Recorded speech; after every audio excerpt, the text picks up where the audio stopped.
This is West Michigan Live with Neil Dion on News Radio Wood 1300 and 106.9 FM. Well, like many, I stayed up late over the weekend to watch what happened. Donald Trump steamrolled to victory in South Carolina's Republican primary Saturday night, deepening his hold on the GOP presidential field. And out west, Hillary Clinton pulled out a crucial win over Bernie Sanders in Nevada's Democratic caucuses. Now, I find it all interesting, but I'm just a stupid disc jockey and a regular guy, and that's why I rely on professionals.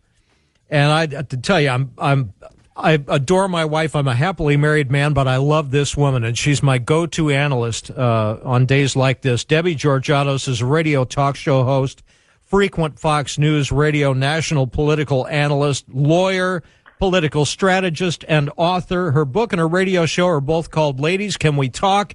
Good morning, Debbie. Good morning, Neil. So nice to hear your voice. How are you? Yo, I'm fine, and I trust you're doing well. I am doing well, thank you. we both know the truth, don't we? Yeah. She had a little mishap, a little fall, and busted some stuff. But thank goodness she's still on the air with us here. Debbie, any surprises for you on Saturday night, or did it come out as you expected?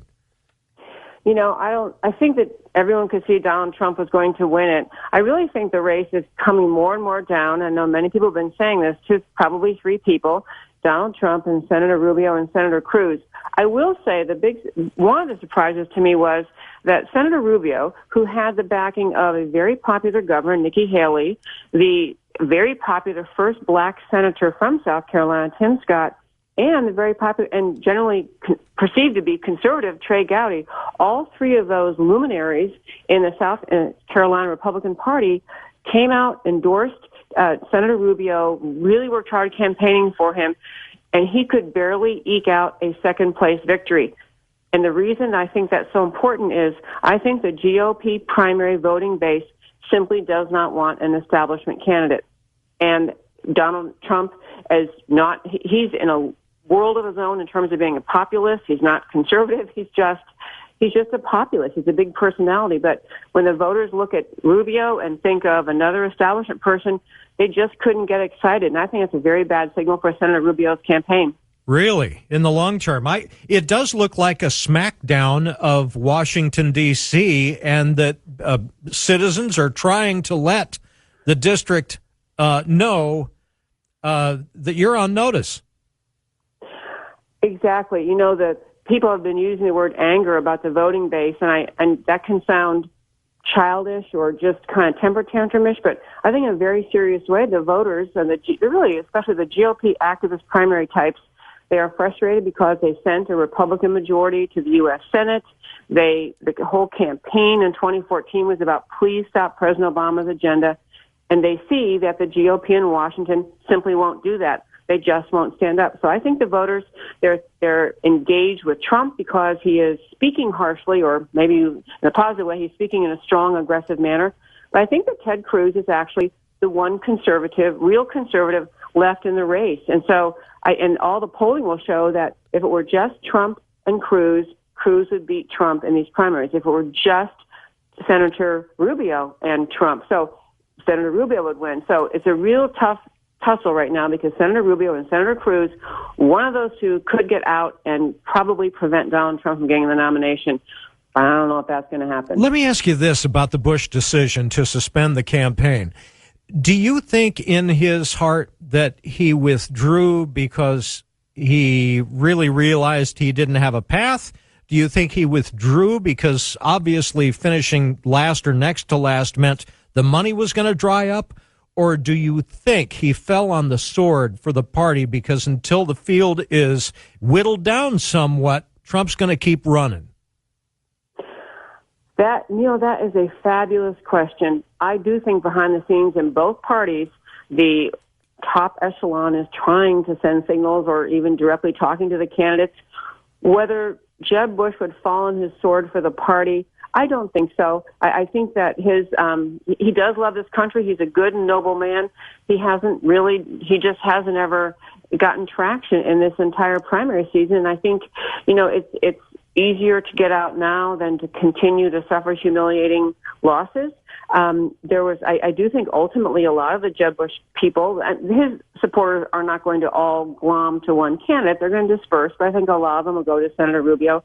But no, I would think Jeb Bush is more about money and just the fatigue and embarrassment is not exactly the right word, but it's hard to be up in front of the nation and not do well. So I don't see him as a fall on the sword guy. That's just a personal read. There's the distinct possibility, though, that if he'd tried to hang on to Florida, that he could have been embarrassed in his home state.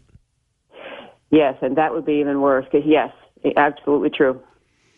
Now, let's go to Nevada for a moment here. Eric Bolling brought up a great point the other night that I had not thought of. But if you look at how caucuses are handled, it just seems like there's really no rhyme or reason to it. When Hillary Clinton picked up her first win, it was by coin flip in 6 of those counties, and now we had choose a card in Las Vegas, and we see that the Republicans set records in voting over the weekend, while the Democrats were down a third. What does that say about who's excited? Another great question. It's really interesting. This campaign season has a lot of energy in the right, as reflected by those numbers, and very little on the left. I think a lot of just mainstream, lifelong Democrat voters who think of themselves as the Democrats because they like a party that cares for the little guy. I think they feel like they have no rational choice. I think they look at Hillary Clinton, and it's not just the most recent scandals with the FBI and her emails. It is just an ongoing scandal-ridden candidate. And she doesn't, she's got very high dislikability. Something like 57% of the voters say she's untrustworthy. So people don't like her. And Bernie Sanders is presenting a very left-wing economic plan. He's acknowledged he's a socialist. I think the Democrats are just terribly, they can't find someone they even can warm up to a little bit in this campaign season. Yeah, and she's having a hard time finding a lane to run on, because in her, her gee, thanks a lot, people speech before she took off for Houston, she went off to the left, and Bernie's like, hey, wait a minute, you're stealing my bit. Yeah, and that's another hard thing for her, because you just can hardly go further left than Bernie Sanders. And I actually think she made one good point. I'm pretty sure it was in her speech in Nevada, where she said, you shouldn't promise things to voters you can't do. Mm-hmm. And speaking to Senator Sanders, just saying you can't promise them Medicare, reform health care for everybody. You can't promise free college. And I kind of like that. It's a little bit of honesty, which I really think was healthy. The exception is when she says she wants to continue with what our wonderful president has done. That's not going to resonate in the middle of the country. Absolutely not. And one other quick thing about the Democrat Party primaries, they always have just simply hyphenated American groups. The Democrats win by having, hyphenated American groups. But it's really interesting what happened in Nevada. While black voters got behind Hillary Clinton, one of the primary groups she counts on, Hispanic voters got behind Bernie Sanders, as did the under 30 crowd get behind. So Hillary's, there's talk already today about maybe Bernie will get out. He can't see his way to the delegate count, but he is drawing a lot of attention from primary Democrat hotbed voters they have to have, who are liking him more than Hillary. So it's an ugly campaign for her. Yeah, Harry Reid saved her bacon the other night. It's God, I could talk to you for the rest of the hour, but I know you have another hit, Debbie. So thank you very much. It's always a thrill having you on the air with us.